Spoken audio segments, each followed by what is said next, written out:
Hello everyone, this is Tracy from Inspired Chi, and I am bringing you your full moon in Libra reading. If you're stumbling upon this much later than the date that this was put out, or even much later, it's okay because it's only just using the energy of the moon to do the reading. It is a timeless reading. You can do a pick a card whenever you do come upon it. If the message doesn't resonate for you, please don't force it. Go check out maybe one of the other of the three here to see if it fits. And if it doesn't, it just wasn't your message at this time. When I put these readings out, I never know who's going to see them, but Spirit does. So I am safe in the assumption that it gets to where it needs to go, to the people that need to hear it. And while I do appreciate you tuning in and your support always, if you make it fit, it can make things more confusing for your own intuition. So we don't want that to happen. If you're new to pick a card reading, you're going to choose from 1, 2, or 3. There is a thumbnail with this video, or if it was posted to Facebook and that's how you found it, you will look at that thumbnail, see where you're drawn, and focus in on your pile. It will be 1, 2, or 3. I just want to make another quick announcement that it has been a very long time since we have started doing in-person readings. I myself am going to start booking in-person readings for April, and I will let you know that it is already a little bit booked up. So if you want to get an in-person reading, I would message over at www.inspiredchiradio.com to set that up. If you're happy with the distance readings that we've been doing the whole pandemic, there has not been an issue in connection. We've definitely been still able to do those readings and connect with you personally. So we will still be doing that throughout. There is a difference in price, and I'll put some additional information in the box below this video. I also would like to say that I hope that all of our Jewish friends had a very happy Passover. And because this video is coming out right smack in the middle of Passover and Easter, I also would like to wish our Christian friends a very happy Easter. The last video that went out was spring equinox, and there has been a lot of changes and restoration of balance. I hope that's what's going on in your world. But because we're talking about the full moon energy, what we're going to look at is some things that might be coming in for you to remove from your life, energies that may no longer serve you, or things and secrets coming to the surfaces that you may have to deal with, plans that may have to be tweaked. So that's the energy of the full moon in this reading. Please go to your corresponding reading at 1, 2, or 3. Hello, threes, and welcome to your full moon in Libra reveal. So full moons are a time to leave behind what no longer serves us, okay? Maybe tweak plans that we thought were in place but maybe need another looking at to work more successfully. And also sometimes things come to the surface that weren't previously known so that we can make a better judgment, a better choice. So it looks like threes are going to be starting over, okay? So we have the card from, first of all, I'm doing your deck with the Wild Unknown Tarot, the Queen of the Moon Oracle, and the Moonology Oracle cards. The first thing we're getting here is purity. All right. So this would be a new start, but what's kind of looking, what's standing out to me right here is that she's not looking, right? She doesn't see it. So this feels like to me that you have a new start coming. There's a new opportunity coming up, but you don't see it yet, either because it's not being presented to you or because you're enmeshed in something else that needs solving first, which kind of almost looks like it, okay? But it does say a new start is coming, okay? So you have it, even though this is a full moon, you're getting the card of a new moon, saying that there will be a new start for you. This feels like to me, because we're pulling five cards here, this is like the past, the present, coming forward, and being right in the middle with a major arcana. And this is the only major arcana that you have here in this reading, is the death card, okay? So major transformation, something absolutely coming to an end. And this also almost feels like, because this is like a winter card, and this kind of is like just completely corpse-like my winter of my discontent, right? You're not able to see what's coming up for you. There's some things that happened over the winter that you have to wrap up, okay? This looks like, to me, take it how it resonates, but this looks like a mother-daughter fight, okay? Mother-daughter issue. All right. So we have the Daughter of Swords, okay, who can at times be a little, I'm trying to be kind here, rash with the way that she says things, be a little bit harsh, maybe come out a little bit nasty. Um, Kind of feels teenager energy here. That might be what it is.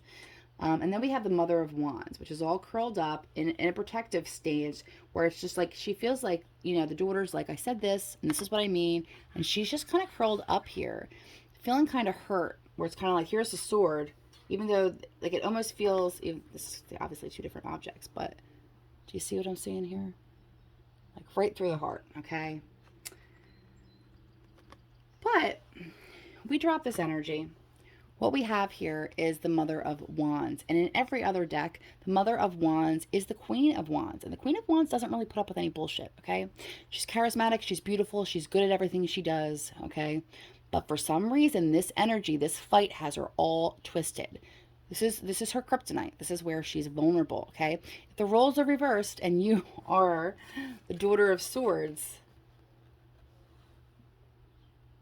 you might want to reconsider maybe an argument you've had with your mother recently, okay? This could also be, this is the partnership energy it feels like to me. It definitely feels mother-daughter to me. It doesn't have to be. It could be son and mother, okay? It could be boss and employee. But this would be something that wouldn't be superficial, okay? Because the argument would hurt enough to cause an emotional impact, okay? So then we move to one of two things happening, okay? We have the death card right in the middle, which is a transformation of the relationship, okay?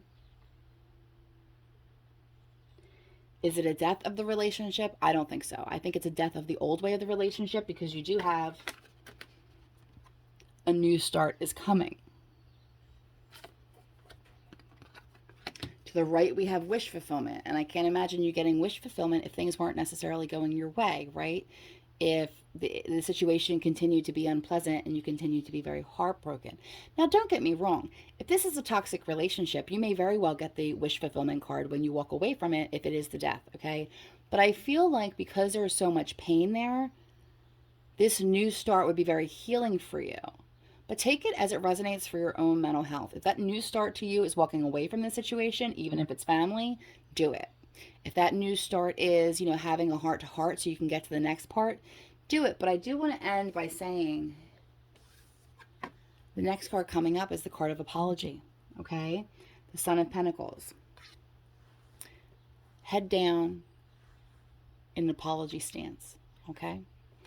So roles may be reversed, but if you're the one with the sword, okay, and maybe you've had some time to reflect how much pain you caused, or maybe that you were acting out of emotion from something else when this disagreement or conversation took place, or if you didn't want to do something or wanted to do something you weren't able to do, there's something here that made you feel very defensive that you had to just pick that sword up, okay? But with this card, we're getting a lot of regret, okay? And again, if this is something happening to you and the roles are reversed, there is a lot of regret here. There is a lot of pain. There's a lot of pain here, okay? So I feel like you do have a new start. That new start may be based in forgiveness, beginning with an apology. And if you're the one who owes the apology, you should probably already know that, right? If this resonates for you, this feels very specific. But if you're the one that owes the apology, don't wait on it, okay? Let the moon go by, but maybe drop your need to be right in favor of your need to be happy, okay?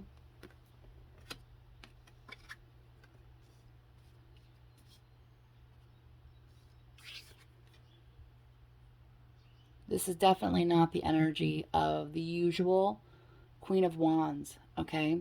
So when you want to get back into your energy, when you want to get back into your power, understand that, number one, no one can take your power away. But like I said, this would not be a superficial relationship. This would be a relationship close enough to cause you emotional pain, even if you're in an argument.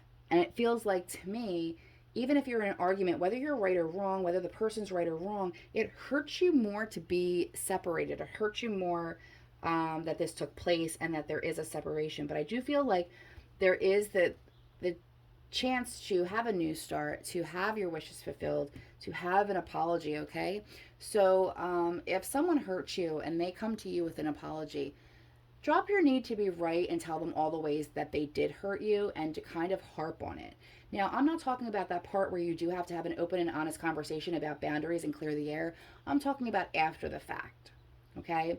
If you want to help a fractured relationship, honest communication is key, but also when you forgive somebody, be prepared that once that forgiveness takes place, even though it may take time for you to heal emotionally, continually pointing out their wrongdoings is going to continue to fracture that relationship.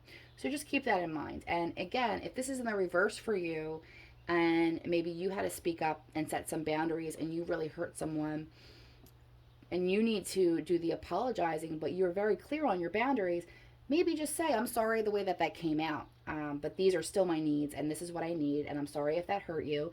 And you might get a lot further than you think that you would, because you do have purity, and I do feel like no one's coming from a very malicious place in this relationship dynamic, whatever this is for you. And I do feel like there is a new start available to you both. All right. It's just a lot of high tensions, miscommunications, but you'll both be happier having this resolved. So I hope that was helpful. Good luck with this situation and have a happy moon cycle.